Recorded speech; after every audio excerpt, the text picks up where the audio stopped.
You came to take us back to the start. You came to touch the hardness of our hearts. You gave us truth. The truth is who you are, it's who you are.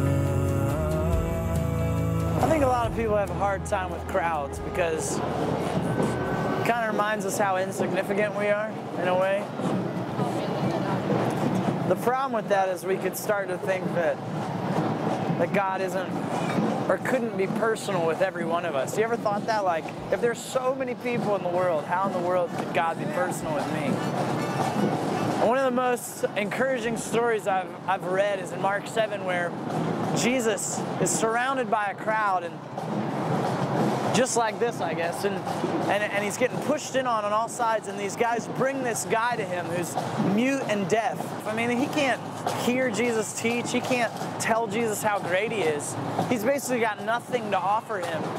And so you think that in the size of a crowd like this guy especially wouldn't have any reason for Jesus to stop and Jesus to show him love, but it says in the text that Jesus takes this guy aside from the crowd, privately.